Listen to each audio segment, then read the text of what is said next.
effort, because that's where they believe their growth will come. At this point in time, maybe China, Russia, India, and Middle East, which was not there in the past, are spending a lot of time, money, and I believe $1 trillion will be spent on infrastructure. Where will it come from? It will have to be brought in from various sources. That's where private-public partnership will come in. And this is where I also say that a lot of people who are industry leaders here need to look at it like the Spain model, where Spain was behind infrastructure. They spent time, effort, made toll roadways in their country, and which is now emulated elsewhere, including Mexico and the US. So therefore, I don't want to take too much of time, because at the end of the day, we have specialists and speakers here who will be able to put light on how this is relevant to the growth in the country. Thank you so much, and may I invite Professor Hele as the first speaker to speak to us and tell us his views. Thank you.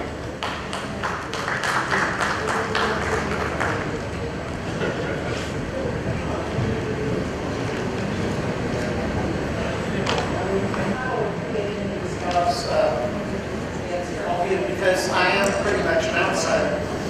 I'm from the United States, not Asia, and also I'm a market. And so that's my approach to it. We're doing a study, we're actually creating a model for the marketing of nation cities. Business markets, consumer markets. Okay. Business markets, consumer markets. And in our model, we basically have done some comparisons. Now, the first thing that we did is we wanted to get a feeling for what people knew about countries, what people that were not from those countries actually could say about countries, what they felt comfortable saying about countries.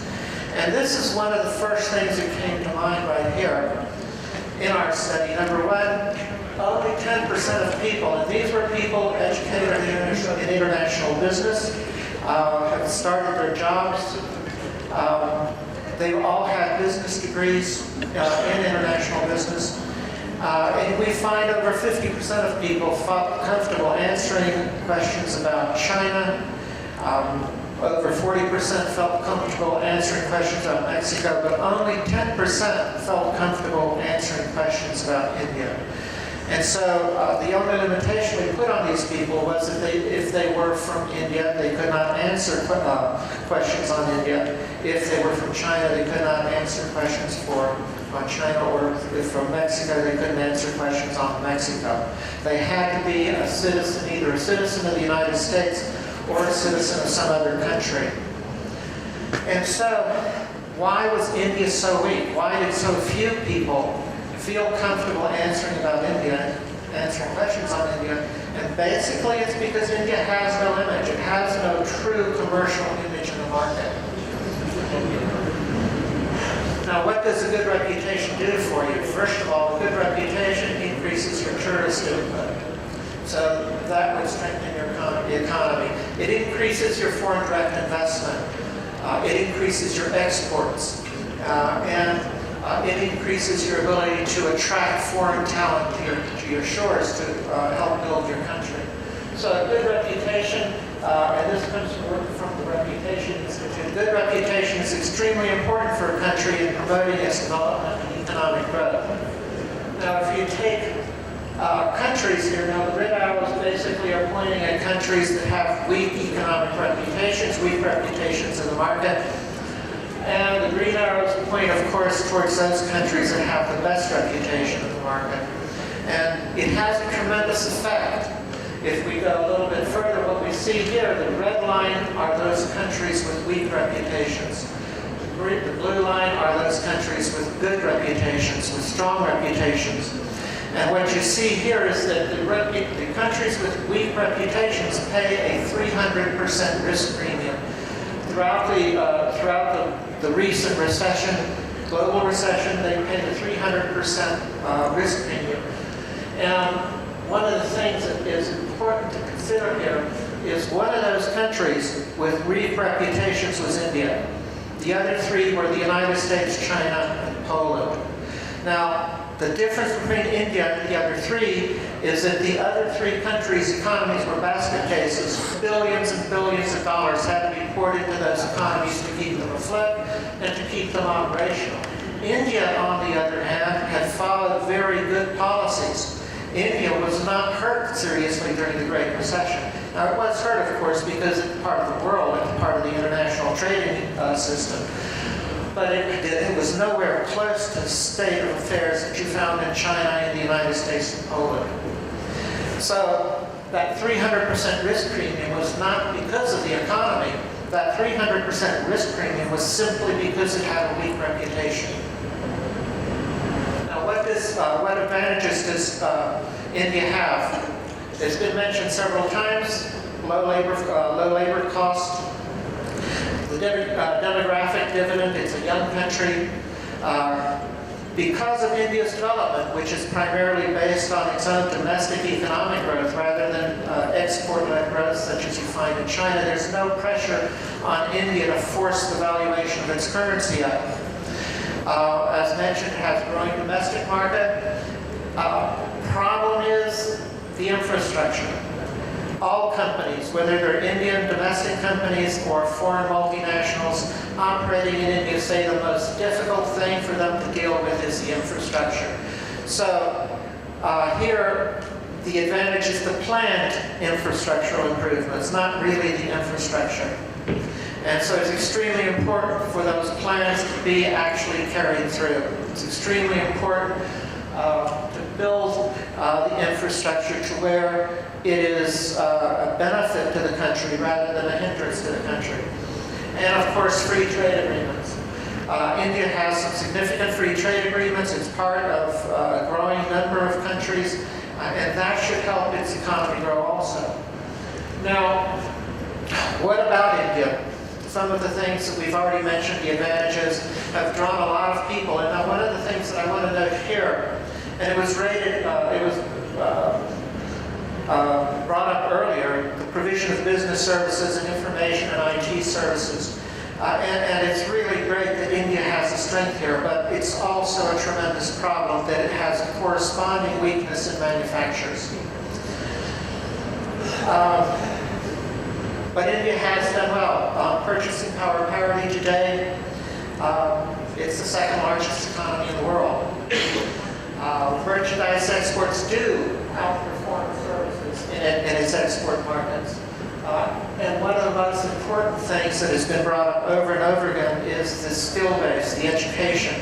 And every year, India turns out 124,000 plus more globally employable engineering and science skilled individuals. And that's very important because not all countries turn out globally employable engineers. China, for instance, it's estimated that only 10% of their annual output of engineers are globally employable. They're simply not up to global standards in their training. Now this is that demographic benefit that's been talked about so often. And here's where India has a potentially great advantage over China. Mind you, if you look at India, compare it with Mexico, with the US, with China, what you see is that China and the US have a similar demographic profile. In other words, China is the first country to really become old before it becomes fully advanced, industrialized, a fully advanced industrialized economy. And that's quite a serious problem for China. Whereas India has a much more younger profile. It has a profile which is more in line with emerging markets and developing economies. Now this is another thing, and this is where marketing comes in. If you look at those smaller charts, it's food, beverages, tobacco, pharmaceuticals, biosciences, services, software and services. Those are industries where everyone would expect India to outperform China. But if you look at the two bottom ones, materials, production of materials, and capital goods, in those industries also, India beats China insofar as return on equity and return on investment. And it has done so for a long time. Yet it's China that has had the manufacturing growth, India that has had the service growth. And this is a problem.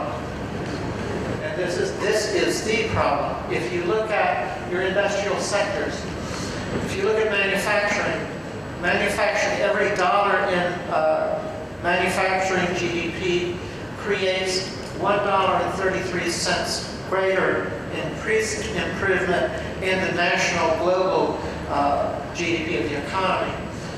If you look at where India has been strong in the services, business services produces only 63 cents in economic growth for each dollar of growth in the business services sector. In other services, it's 61 cents for the business services sector. In other service sectors, it's 63 cents. In the information technology and services industry, that's where India does best, but that is only 80 cents growth in the national economy for every dollar increase growth in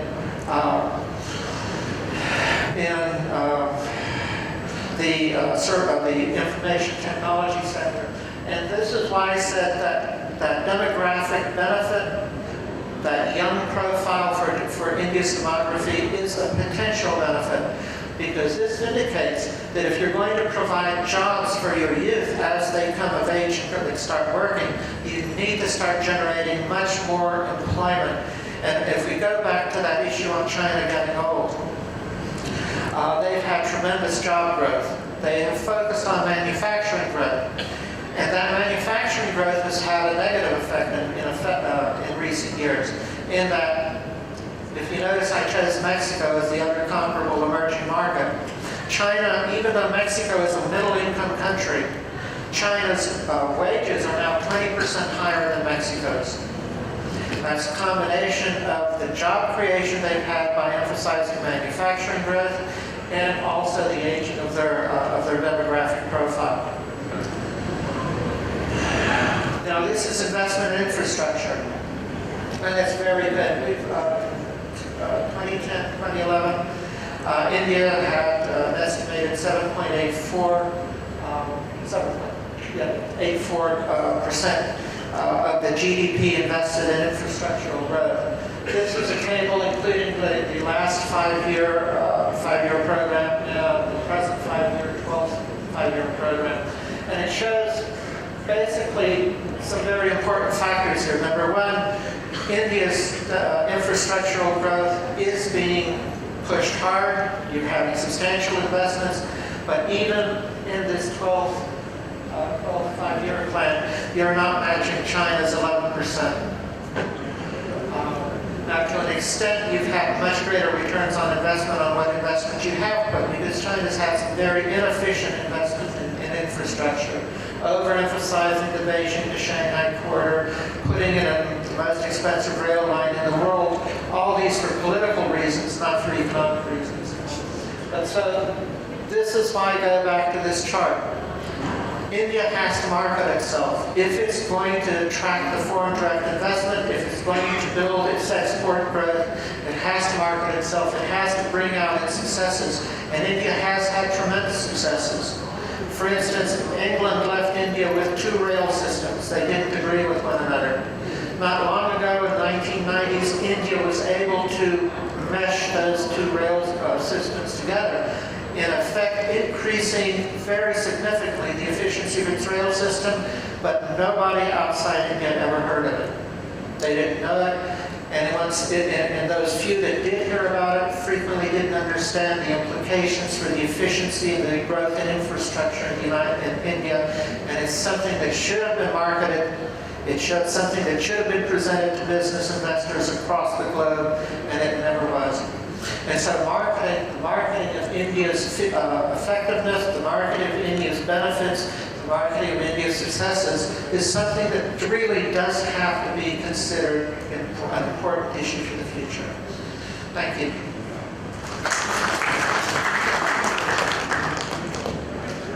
Thank you, Professor Hale. Very, very interesting. They say that if you are heading the right direction, you will reach your goal, and you are showing us the right direction and we'll follow. So I'll now invite Mr. Shishir Priyadarshi. He'll speak for a few minutes and thereafter we will open for panel discussions because I know you will have lots of questions to ask. So it's much better that you can ask those questions to the panelists and they can answer your questions in whatever form that you want. Thank you. Shashi.